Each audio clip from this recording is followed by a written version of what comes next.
Hi there. Hey Dan, I heard this story today, something about Chinese swimmers being banned, quite a lot of them actually, or some call for them being banned, some controversy. Not really sure much about it, but what happened? Yeah, this is hot button news here for sure. And for those of you listening at home or on the fly, doping is going to be kind of, well, largely because of my research interest, is going to be interwoven into a lot of things. I'll find a way to do it. Trust me. Yeah, and this is popped up in the news recently that a number of Chinese swimmers were found positive for a banned substance prior to the Tokyo Olympics in 2021.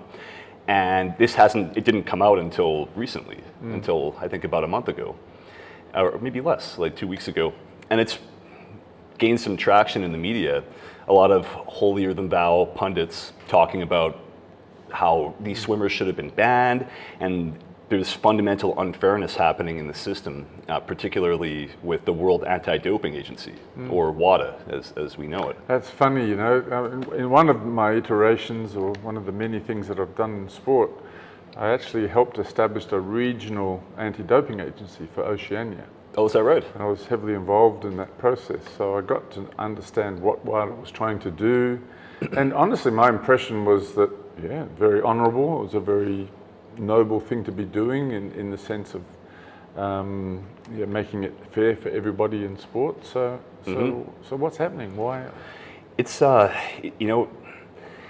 it's definitely a curious circumstance, and I mean the pundits out there say that WADA is allowing the Chinese anti-doping authorities to circumvent the world anti-doping policy, and to actually contravene the policy. And whether that's true or not, or really, I mean, the total gravity of the situation might be misrepresented too. Now, by the way, I'm not condoning positive tests or taking banned substances. A positive test is a positive test. We can go into the logistics and technologies, regarding that some other time. But these drugs are on the ban list for a reason, because they have what's called an ergogenic effect. They have a performance-enhancing effect. Now, a group of these swimmers, the 23 Chinese swimmers that tested positive, what's really caused a media furor and sort of an uproar among the athletes is that 3 of them tested positive for a banned substance years earlier.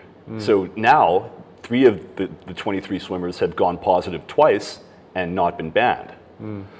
So, I mean, as we know, and those of you familiar with the World Anti-Doping Code, if 2 positive tests that are upheld usually means a lifetime ban from sport.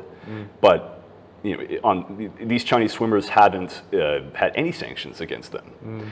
And many people out there, and I think the average viewer, the average reader is asking why. How is this possible? How is this fair? How is this a just, equitable outcome? There are athletes out there that are sitting at home right now on the couch, banned for life. Maybe some of them for inadvertent use, so not doping on purpose, but using a banned substance accidentally, or maybe it happened twice. Maybe there was a false positive.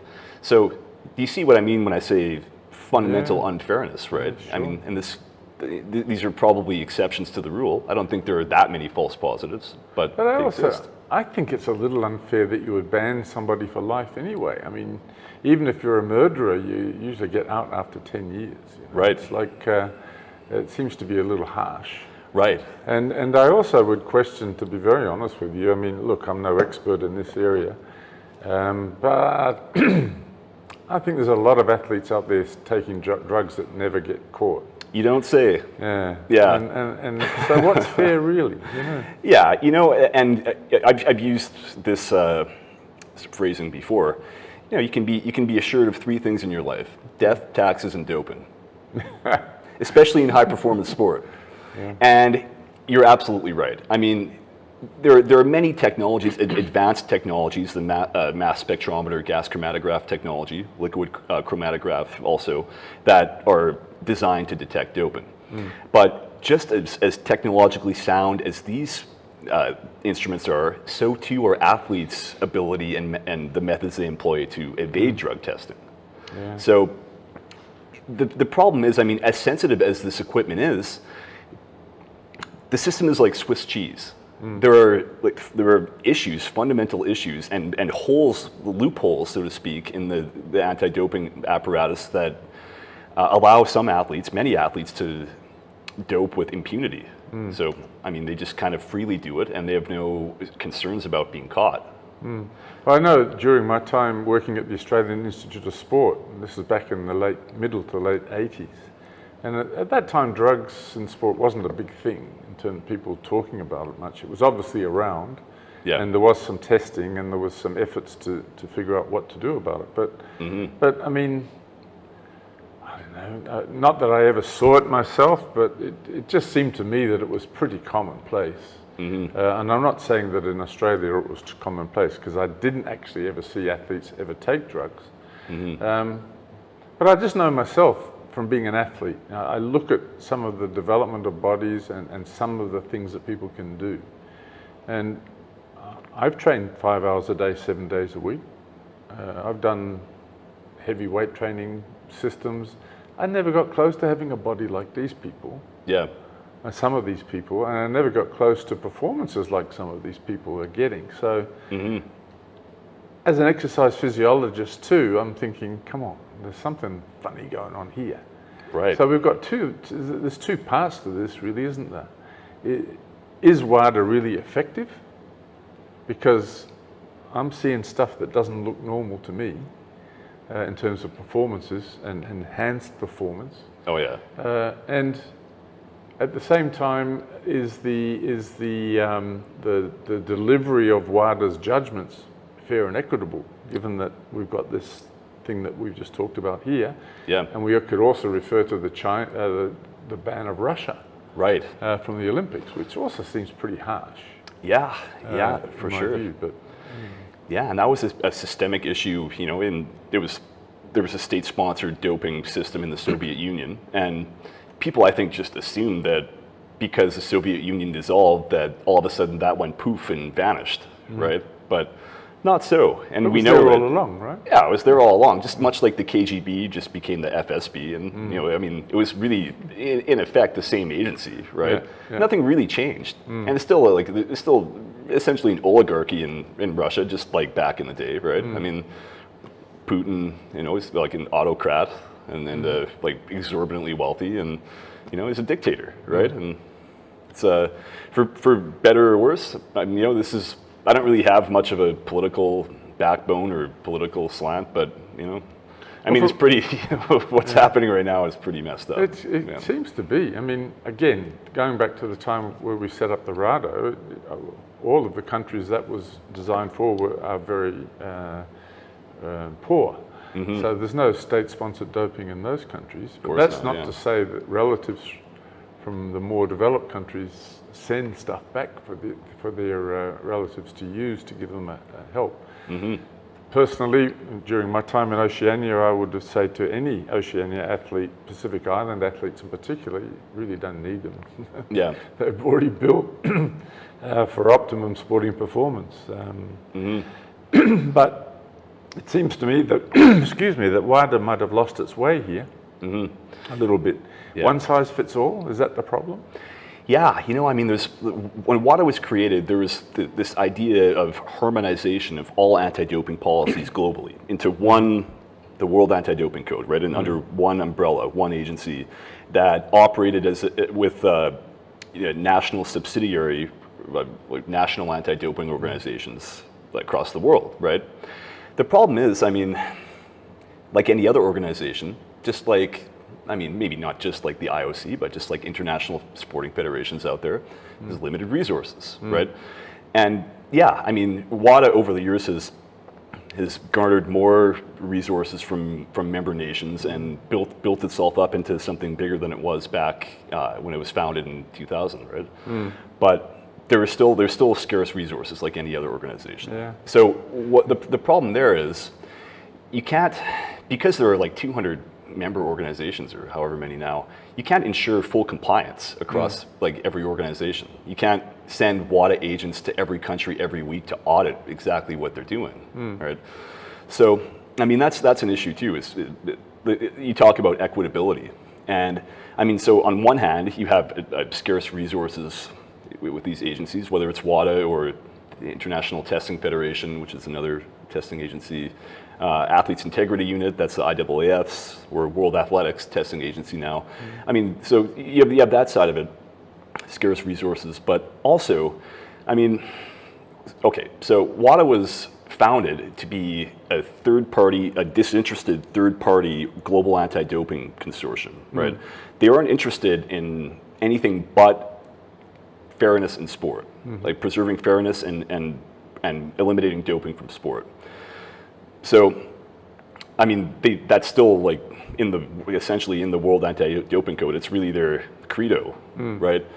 But, and again, I have a lot of evidence to back this up. Nothing that tangible, but if you think about it, not think about it, sorry, but if you delve into this, a great deal of WADA's funding comes from the U.S. Olympic Committee, right? So there are still vested interests here, and there's still, I mean, it's not like a fox guarding the henhouse scenario. I mean, that's sort of why WADA came into bear in the first place. But I mean, there's I was going to say accountability.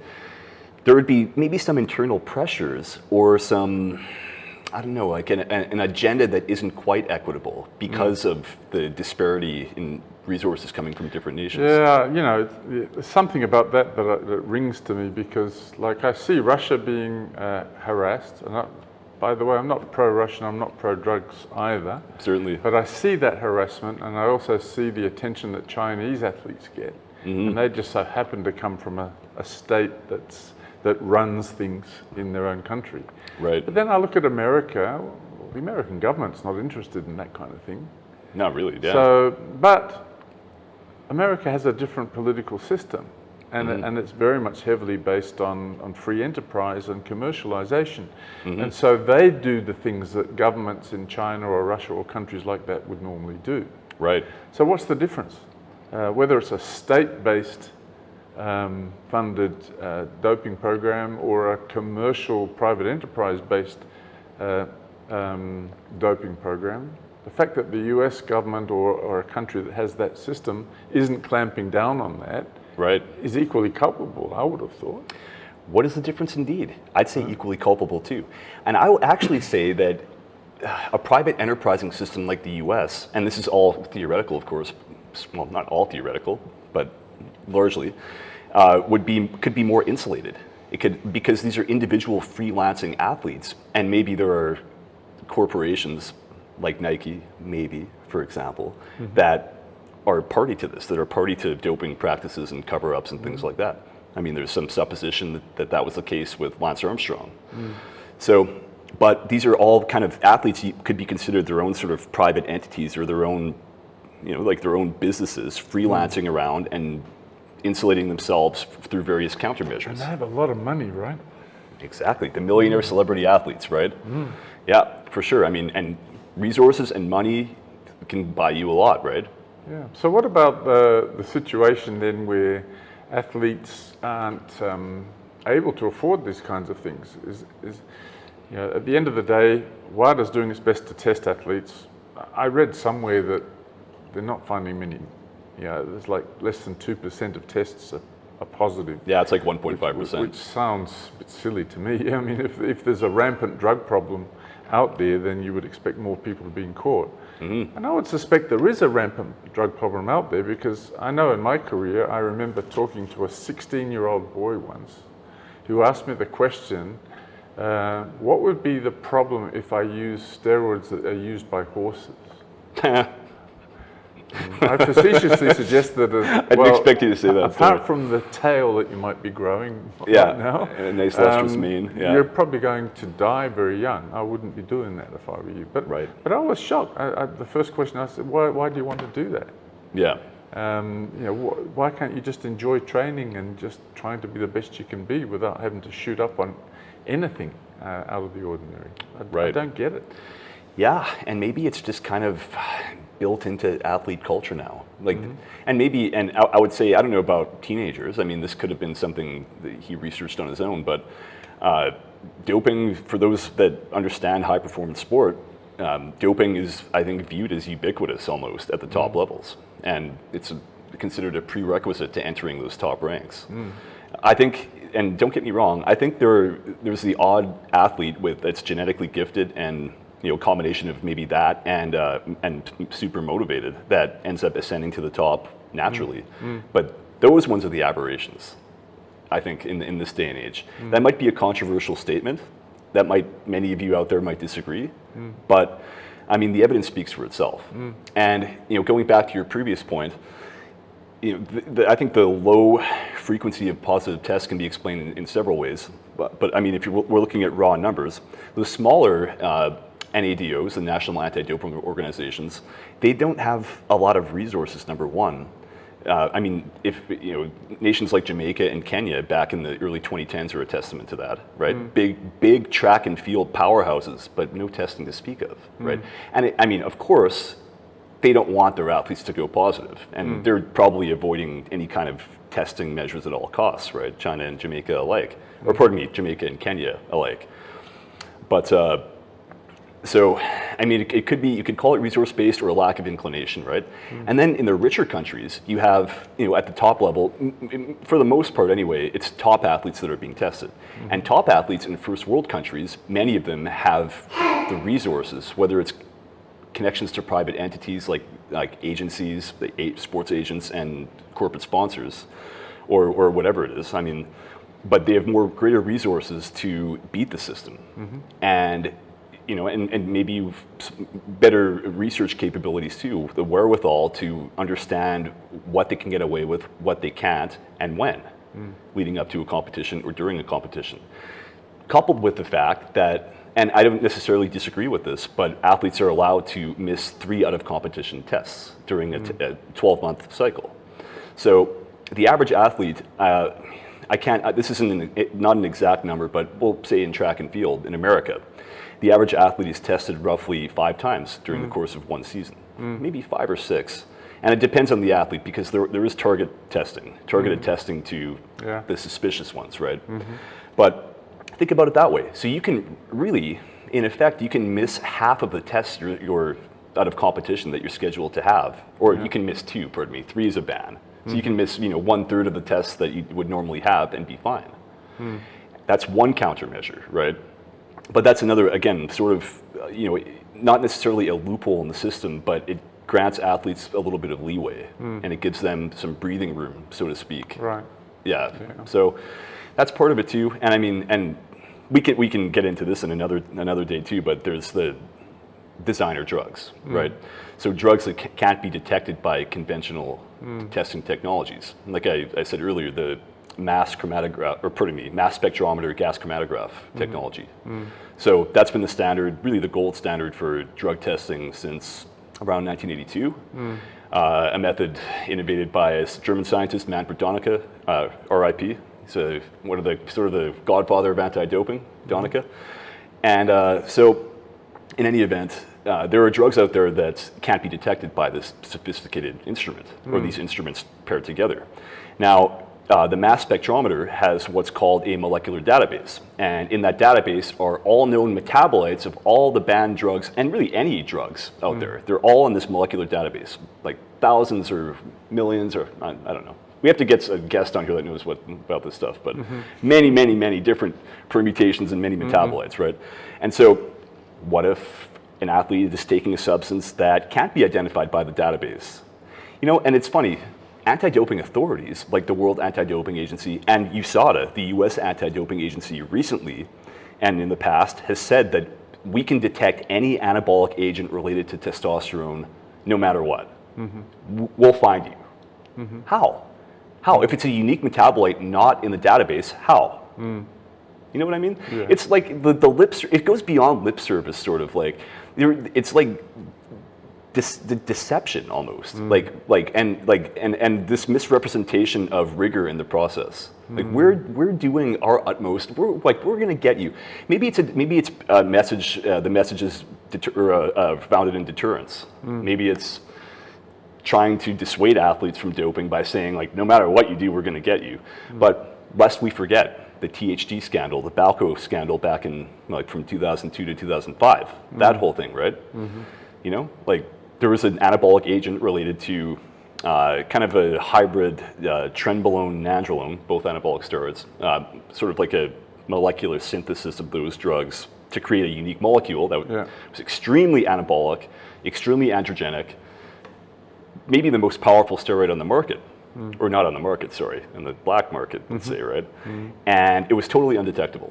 And not only that, its predecessor, so like this was, THD was known colloquially as the clear, pardon me, right? Because you could test clean, you were totally clear.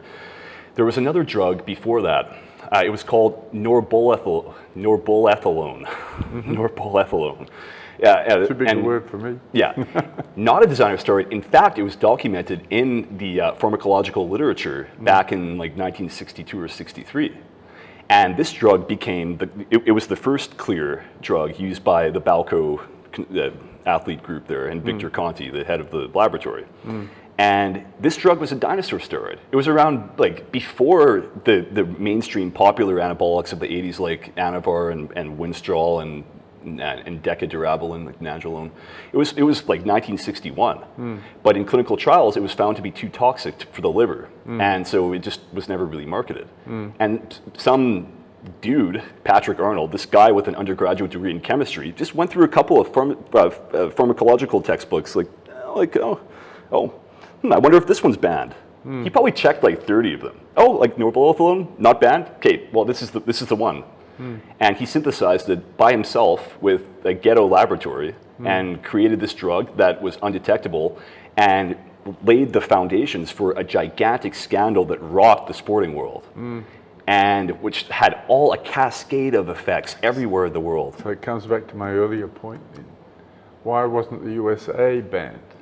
Right. Because surely, with all the government agencies they have in the USA, they would have had some inclination that some stuff was going on there. You would think so. I mean, the FBI is supposed to be the best agency in the world, and the CIA is supposed to be one of the best agencies in the world for detecting things.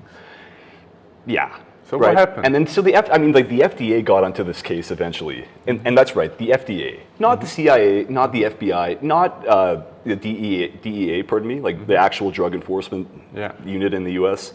It was the FDA. They're not really policemen. They have investigative capabilities for sure, but pretty limited. And a guy who within the FDA, Jeff Nowitzki, who he cared about steroids, or he cared about this. He started kind of snooping around, and eventually the spool unraveled into this big mess, right? But as far as America goes, like, indeed they're not squeaky clean, but in fact it's like they're maybe the worst offender, I think. And there's plenty of historical examples, and I could talk about this for an hour, just this one particular thing, but I remember we were having a conversation recently about the USOC, the United States Olympic Committee, covering up drug tests back in 1983, prior to the LA Olympics, kind of America's coming out party in the Olympic movement, this big commercialized games and sort of a spectacle, this big spectacle, and America, the US team had sweeping success in the games, massive success. They destroyed all of their nations in the medal count. Granted, the communist bloc countries weren't there, but even still. So prior to these games, prior to the 84 games, there was a program instituted by the USOC. That's right, the USOC, a government agency in the US. And essentially, on paper anyway, the program was to inform athletes, to educate athletes about performance-enhancing drugs. But in actuality, and this is well documented now, by the way, the USOC, their real aim was to educate athletes on how to beat drug tests. And they hired a physician who was a self-styled expert in this area named Paul Ward. And Paul Ward went to the media after all this was over, and he very clearly stated this to the media, like, that's why I was there. It wasn't to educate anybody. It was to instruct athletes the clearance times for certain drugs, when to dope, when not to dope. Oh, goodness. And so you could call that a state-sponsored system. I would have thought. A de facto state-sponsored system, albeit maybe brief in time, like a brief moment in time. But who's to say things like that weren't going on all the way through? Sure. Another example, just one more. So the USOC was discovered to be covering up positive tests throughout the 1990s. From actually, 1989 through 2000, at least 2000. So what happened was the head physician for the USOC, Wade Exum, was fired for some reason. I think it was because he was starting to, like, he smelled a rat in there and was like, and started calling people out, high up people in the USOC brass. And so he was fired in 2000, quite disgruntled, went to the media and started telling stories. And one of the stories was that during the course of the 90s, during Olympic cycles and in random testing procedures the USOC was doing, something like 300 athletes were found positive and covered up. Now, Exum, from what I remember anyway, this is, and he reported this in 2001, he said that most of the positives were for stimulants and not for anabolic steroids. Now, I can see why. I mean, he's essentially a whistleblower, and maybe I just strongly suspect that there were more positives for anabolics than he reported. Anyway, and it's sort of a compromise almost. Like all these athletes were juicing, right? And this is at the height of the steroid stigma, or like right around that time, 2001, 2002, right? So I mean, would he have a vested interest in preserving the integrity of the USOC? No, because he was canned for sniffing around and calling people out, right? But I mean, again, it's systemic, right? And you could call that a state-sponsored program as well. It's not sponsored directly from the central government, like in the East Germany or in the Soviet Union, but I mean, it was in effect sponsored by an arm's-length government agency, the USOC, that's funded directly by Congress, the U.S. Congress. So, is America squeaky clean? Certainly not. And these are little factoids, like, they stick around in my mind, honestly. And I think people forget. Time passes and people think, like, they go back to the, you know, the Michael Phelps out there and the guys that talk about how, you know, clean sport in America and we're tested more than anybody up on their high horses, right? But, I mean, I'm not going to say, like, okay, listen, regarding Michael Phelps, I mean, I'm not going to say I know for a fact he was doping. I don't know. But the evidence speaks to the contrary. I mean... Well, a lot of them. I mean, either the science behind their training and their preparation is perfect, or they're getting some kind of help. And once again, both of us have been former athletes, and we both coached, and you get a sense of how people develop, just on your own experience, just in the normal way, and then you see these peculiar patterns. The fluctuations in performance. Yeah, it's a big indicator, especially in swimming. We were talking about that yesterday, not on camera, but I think just having coffee, right? The inexplicable, really, fluctuations in performance, and swimming's like so starkly obvious to me. Like, how are you that much worse in a non-Olympic year? You're still training. How are you that much worse? Exactly. You know. So is WADA getting this wrong then? Because, I mean, there's so many other things we can talk about. I can see 3 or 4 podcasts on different aspects of this. Oh yeah. But I'm thinking right now, we're this issue that we saw last week, where there's a congressional hearing or something in the US, and Michael Phelps, I believe, was the one talking about you know, how it's unacceptable and this and that and the other thing, and these Chinese athletes, and by the letter of the rule, probably they should be sanctioned in some way. WADA didn't, and there must have been a reason for that. I can only think that it's bad enough having Russia out, and take China out, and it makes the Olympics look pretty ordinary, doesn't it? Yeah, and so you say there must be a reason for it. Well, you would think so, but I've gone down the rabbit hole on this one. I can't find one. What I'm seeing in all the news reports about this is that, and this is like a verbatim phrasing from the New York Times, WADA took their word for it. I've seen this, like, similar statements in other news sources too. WADA took their word for it. And listen, okay, so we've got some positive tests. We've got the 3 Chinese swimmers that went positive years earlier in I think it was prior to the Rio Games, like 2016 maybe. And then you have the 23 that went positive before Tokyo. So the ones that went positive in 2016, they were popped for a drug called clenbuterol. So just to give a little context, I'll try not to do too much on clenbuterol, but because it's really not worth talking about, to be honest. It's a drug in a class called beta-2 agonists, and it's essentially used in medicine as a bronchodilator. So it opens up the airways for people with breathing problems, asthma, COPD, chronic obstructive pulmonary And a lot of swimmers use it because they were asthmatics and took up swimming because they were asthmatic. Right. In the day, you could get a therapeutic use exemption, called a TUE, for clenbuterol. I think because there's sort of a doping stigma attached to it now, you can get other beta-2 agonist drugs for TUEs, but not clenbuterol now. But I mean, okay, so for me it's a moot point. Most of the tests you see for clenbuterol, the positive tests, pardon me, have detected a very, very low amount in athletes' systems, like a low volume of metabolites in the blood or urine. So, all right.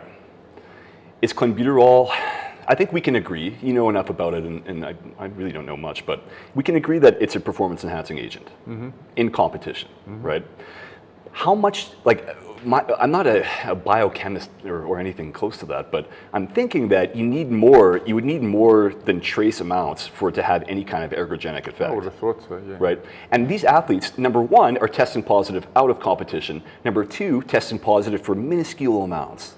So we're kind of talking on the other side of this now. There's the fairness and equitability side. But then there's the fact that, I'd make a strong assertion that there isn't really an ergogenic effect in play, and even using this drug in training, clenbuterol disrupts the nervous system too. So when you take it, so the way athletes take it is they do what's called pyramid dosing. So they go up the chain. They go from about maybe 40 micrograms per day up to 200 over the course of about a week and a half, and then they pyramid down and they kind of taper off, and then they stop for a bit. And really, it's used predominantly in the fitness industry as a cutting agent. Bodybuilders, it's kind of fallen out of favor in bodybuilding, but female bodybuilders use it a lot for sure, or the figure competitors, from what I'm told anyway. Clenbuterol is a popular one. It's a dinosaur drug. It's been around forever, and it's kind of out of favor, to be honest. But it still hangs around in the old school trainers, right, with the old school trainers. But as far as having we can agree that anabolic steroids have an ergogenic effect even like after they're ceased, right? So you could do a course of steroids, like 6 weeks or 8 weeks, and then wait a month and maybe like take a month off, but the performances are still above what they were before you started the steroids, right? Maybe they go down a little, but you're still getting a long-lasting ergogenic effect. Well, it makes sense because your body has been built up by using those particular agents to help you build it up. So those effects wouldn't just disappear. That's another discussion we have to have. That's another one. So people understand actually the difference between what kind of doping really means. For sure. This notion that steroids turn you like the Incredible Hulk instantly into this massive human being. It's a common misconception. It's a very common misconception. But that's another day. That's a story for another day. Yeah, for sure. So getting back to WADA then, it seems their emphasis has been on attacking individuals, trying to find the individual athlete. But I'm just wondering if the problem isn't more systemic, and that maybe their job should be at that level rather than being so nitpicky at trying to find individual athletes. If we were to make a broad assumption, and forgive me for all those athletes that wish to continue to say that they've never taken anything that's performance enhancing, remember that next time you take your vitamin supplements or your special food, refined foods that you like to eat because you're trying to enhance your performance. Here we go. But remember Can of worms. Those have never taken anything illegal. That's probably the key word, really, isn't it? Right. Is that really the issue? Is it more about, if we just make an assumption that all athletes are looking for an edge some way. Right. Now, the argument is what they're doing legal or illegal. Not for me to judge. Certainly. It's either legal or it's illegal. WADA is the one that's making that call because they're putting certain substances on the list. Right, and that grows every I year. mean, caffeine was there for a while. It's still a monitored substance, by the way, but who's tested positive for caffeine ever? Yeah, Like, but at the end of the day, give me a break. You know, it's something that's widely used, and why would you even test for that? You know, it's stupid. damn good question. And if you're stupid enough to take too much coffee before you, I mean, as an athlete, wouldn't have helped me. Yeah. Because I'm already wired up enough as it is. I'm probably trying to relax. At a certain point, it'd be counterproductive, well. right? Yeah. Taking too much of that. Yeah. So, is WADA then approaching this the wrong way, perhaps, and actually should be focusing more on the political aspect of it? Yeah. And ensuring that there's equity between the countries and the different systems that are in place in each country, rather than just having this very Eurocentric almost, or USA-centric view that it should be this way and everybody else should be following the same way as we do it, like one size fits all. Yeah. Right. These are like, I think, questions that WADA is pondering, the WADA officials are pondering as we speak, and they have been for a few years now. I mean, especially in the wake of the Russia scandal, because, you know, like, I mean, rewinding back, you know, a few decades, the reason why WADA, or a big reason why WADA was created in the first place, was because national federations could not be trusted to test their own athletes, right? It was Dick Pound, Dick Pound, so the Canadian, he was an anti-doping czar, so to speak. He called it the fox guarding the hen house, right? It's the fox guarding the hen house. These organizations, federations, have a vested interest in protecting their athletes. I mean, they have brand and integrity and money, and you know, it's all packaged together in this in this mandate. Like, we're going to say we're doing this one thing, but in actuality, like the principal directive is preserve the integrity of the organization and protect the athletes at all costs, right? It was like that, and it still is like that nowadays. But WADA comes into the fray in 2000, right? And this is supposed to be a remedy for the situation. And WADA creates, or pardon me, mandates that all nations in the Olympic movement create national anti-doping organizations, right? That's right. That would fall under the WADA umbrella and have full compliance of the World Anti-Doping Code. Yep. And that's just it's sort of another fox guarding the henhouse situation, right? For example, okay, you have one of the first national, like real functional national anti-doping organizations was USADA, the US Anti-Doping Agency. Okay, so the US Anti-Doping Agency is a non-profit entity, and it is not part of the federal government, they say. It's an independent, disinterested third-party organization, and their mandate is to rid doping from sport and to preserve fairness and all the things that WADA represents, right? But is USADA really an independent entity? Well, why would you want to bust your own athletes? Well, exactly. But I mean, they're disinterested in sport, though, theoretically, right? Yeah. They have no interest in sport. They don't bow down to anybody. They don't have any like bigger organizations that they're accountable to, pardon me. But do they? See, on paper, they don't. And they say, we're a disinterested third-party, non-profit organization. No, we don't want anything to do with the government or sports federations. Who funds them? The USOC. Uh-huh. So, well, over half of their funding comes from the USOC, which is an arm of the government. Well, But- is it? Yeah, they're funded by Congress, the USOC. Oh, I didn't know that. Yeah, and to an extent, the Olympic movement too, but like their kind of base funding comes from Congress. Wow. At least half, I think. Yeah, so funded and accountable or not, maybe to a government organization, but funded certainly. The stream of finances come from a government organization. So are they really this disinterested third party, objective disinterested third party, or is there more at play here? And granted, I will say for sure, the chief of the USADA, Travis Tigard, that guy really does care about doping. He does. Like, he's gone after the likes of Lance Armstrong, Floyd Landis. He was involved in the Tyson Gay doping case, the Justin Gatlin doping case. He actually does seem to care. He really does. But he's not the only individual making decisions in that organization either. So, yes, he's the president, and he's fallen under fire and had death threats against him too, and he just kind of pushes on, this guy. And he was actually sitting beside Phelps during the congressional hearings a few weeks ago. So, yeah, I mean, anyway, getting back to the greater point here, these organizations, these national anti-doping organizations might be totally unrelated to sport or have no interest in sport on paper, but even from a nationalistic standpoint, if you're working for that organization and you're, say, a Canadian, and the great sprinter Andre DeGrasse tests positive, what are you going to do? Maybe you're a big track and field fan, or maybe you see the greater implications of that, like, oh my God, this might bring down Canadian track and field. Maybe you're just a track fan. You know what I mean? Or maybe there's some a little bump under the table and some cash thrown your way. Who knows what's happening? I believe that is happening too, by the way. Kickbacks and little under the table cash. Well, where there's money, you're going to see stuff like that, Yeah, or and power, these athletes have money. Yeah. Yeah, and well, especially the corporate sponsors too, right? The corporate entities that support these athletes. Nike out there, I'm not saying you're actually doing this, but there's strong evidence to support it. So, disclaimer. Nike is I think a major offender in this equation. And that's demonstrable based on what we've seen in the past. Well, there goes that sponsorship opportunity. Yeah. Mention that one. Here's this isn't like evidence by any means, but Justin Gatlin tested positive in 2006, right? And he was banned for he had a 4-year ban, and that was his second positive technically, but really, kind of his first.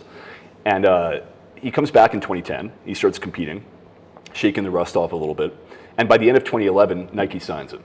He's gone positive twice, been banned for 4 years. Nike signs him at the end of 2011, or beginning of 2012 maybe. Yeah, and look, there's another conversation to have, because I remember the rumors around Ben Johnson being tested positive or being revealed. The rumors were, where I was working at the time at the Australian Institute of Sport, is that there were so many positive tests that were just poured down the sink. Yeah. And it almost came down to who you were sponsored by. So if you were with Adidas, you were going to be okay. And Johnson made the mistake of removing himself from Adidas and going to Arena, I think it was. Diadora.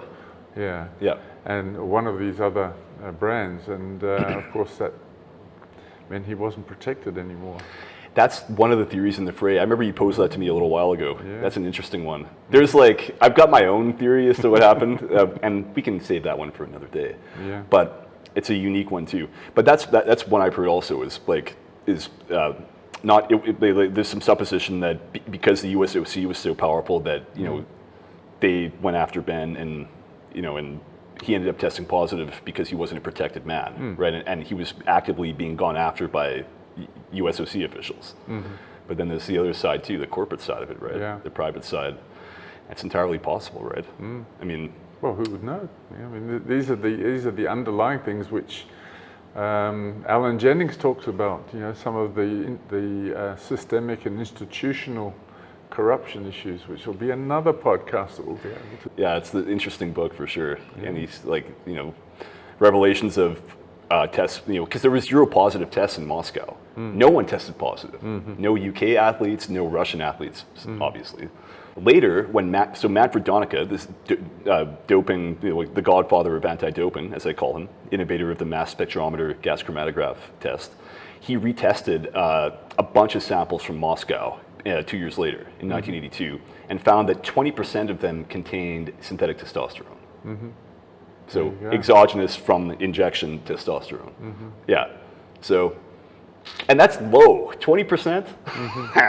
It was like in reality, it was probably 80% of the male. For sure, of the male competitors, it was 80% probably. So. This is before WADA, of course, and WADA came into being to try and find a way forward to try and deal with this, because it's a bit of a mess. Yeah. Everybody's doing it different. Every athlete, every sport, every country, all has their own machinations as to how are we going to get an edge. Yeah. Whether it's a technological edge or a training edge or a knowledge edge or a biological edge or a pharmacological edge. Yeah. And I think we have to accept that we shouldn't be naive.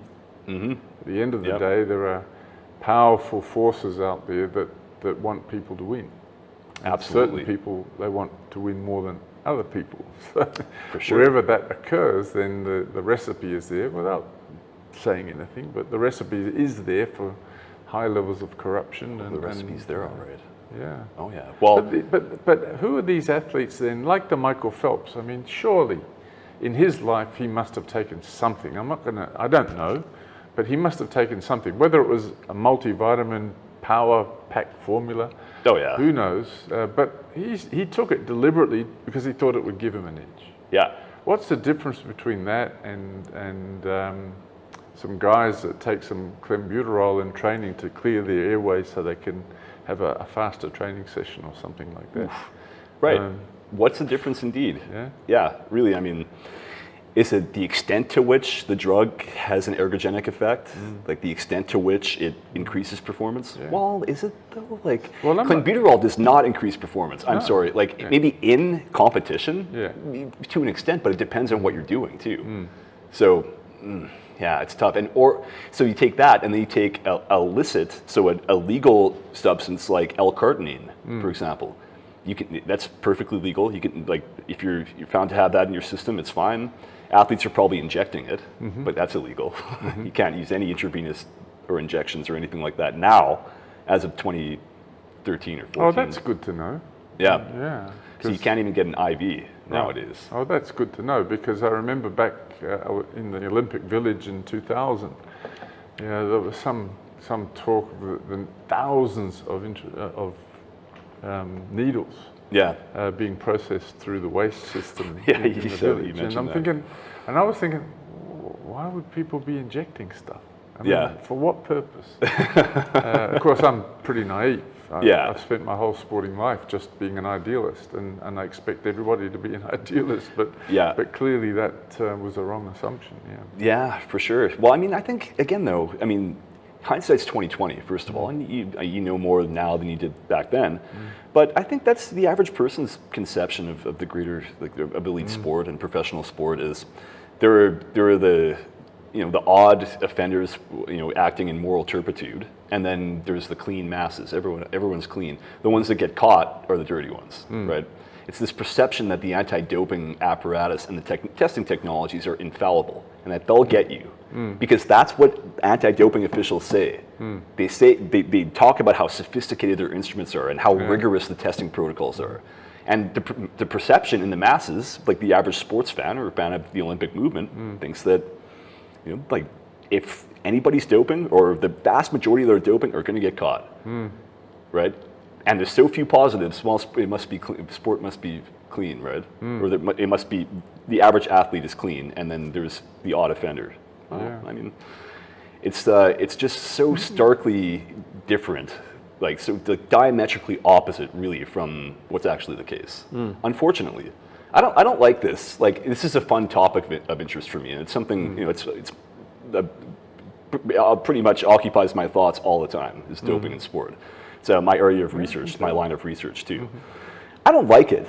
I kind of fancy, some of these nuances, like the misconceptions out there. I think I'd like to remedy that at some point. But doping's not a good thing.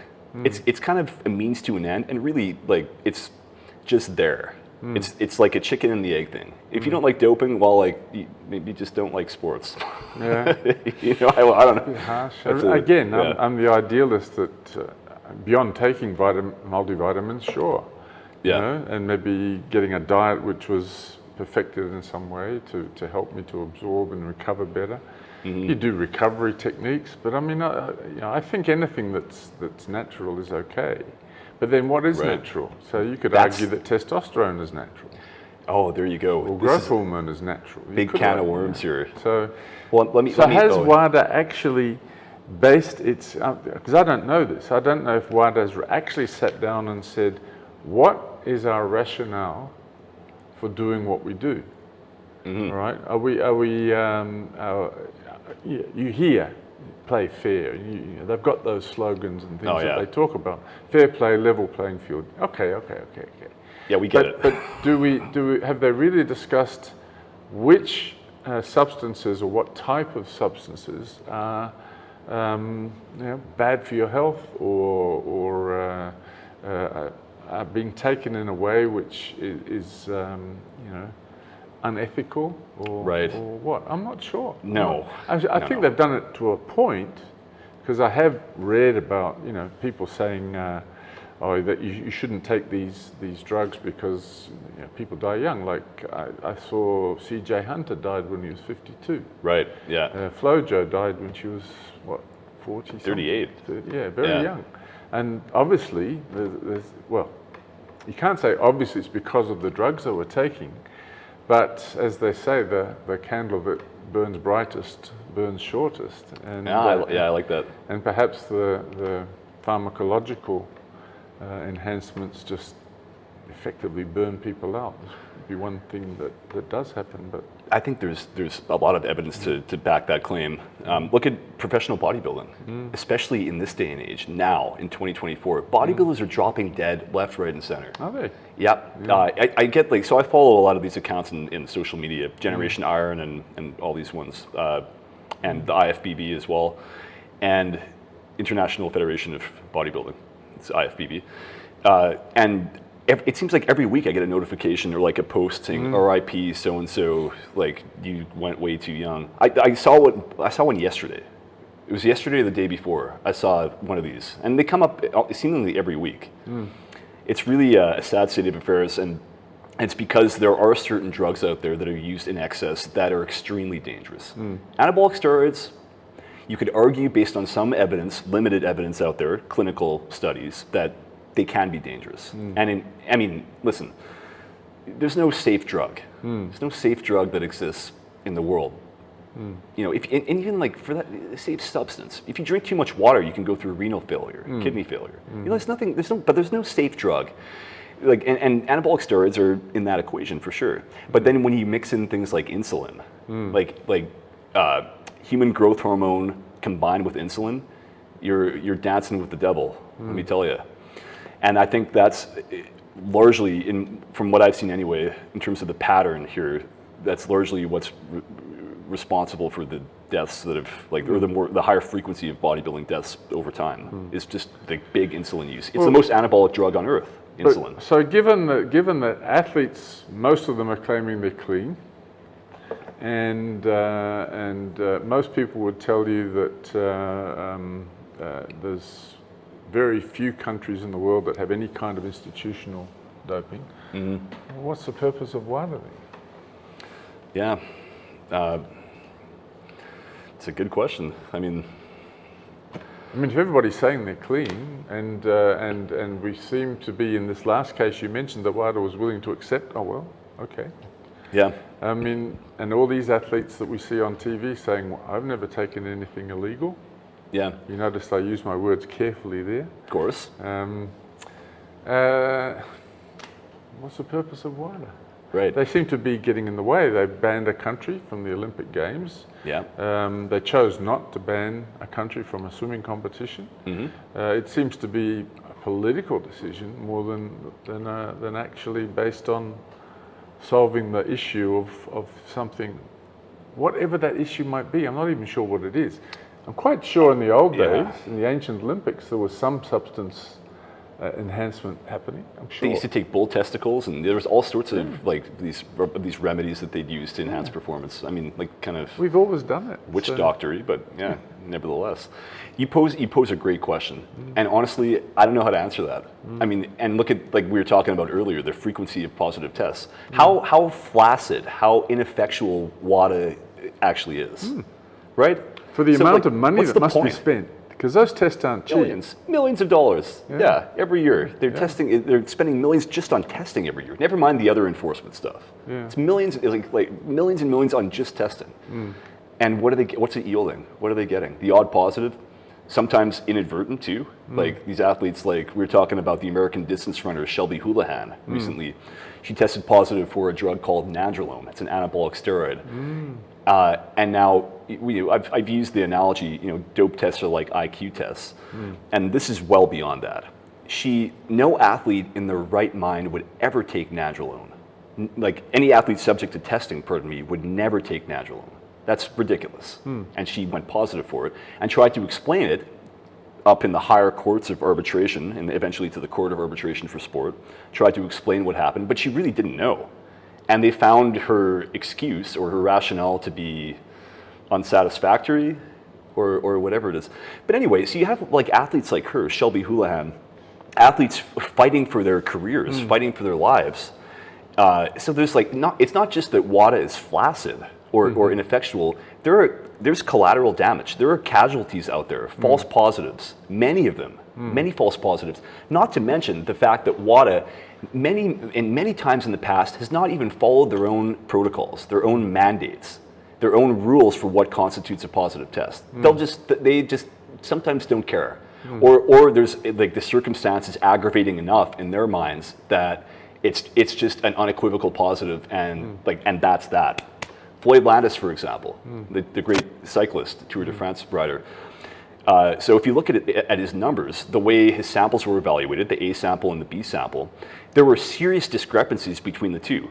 In TE ratio, there was a specific gravity problem with one of his test samples, and there were 3 or 4 major problems that would have nullified the test. And yet he was the positive was announced right away. They just outed him in public without verifying the results or being skeptical of the results. Said, yep, Floyd tested positive, and there's all these numbers. Whether he was, we know now that he was doping, but all these numbers were perverted this result, and it should have been a null and void result if you look at the raw numbers. Because of the range in differences between the A sample and the B sample. The TE ratio, specific gravity of the sample, and there's a couple other metrics too that were way, way off. Like way beyond the threshold of just throwing the result out completely. Way beyond that. So I mean, there's that part of it too, is there are athletes that are victimized by false positives, but also WADA and these agencies they have to justify their funding, and they have to justify their existence. And that was in the early days of WADA too. And I think that was part of it for sure. You have to at least act like you're doing what you're supposed to be doing, right? And that was maybe you wouldn't see that kind of result nowadays. I don't know, but the Landis thing is a cautionary tale, among others too. And but it demonstrates to me anyway, and it should to you viewers out there who look into this case, that it's not just about enforcing the rules on paper. There's a lot more to it than that, and politics, like you say, are play into it. Politics, money, conflicts of interest. Yeah, lots of things. All of these things, I think we're going to have to pick up another time. Because there's so much to discuss just in this area alone, but it already starts lighting up the bulbs of things like conflict of interest, organizational corruption. Yes, indeed. And various things. And all of these things will be discussed on Hey Dan. Indeed they will. And like I said, I'm going to try to weave doping into everything we talk about. As an anti-doper, I'm all right. All right. Well, I guess that's it, right? Take care. Yes, this we'll is see you podcast next number time. 2. We'll see you for number 3 next time. Indeed.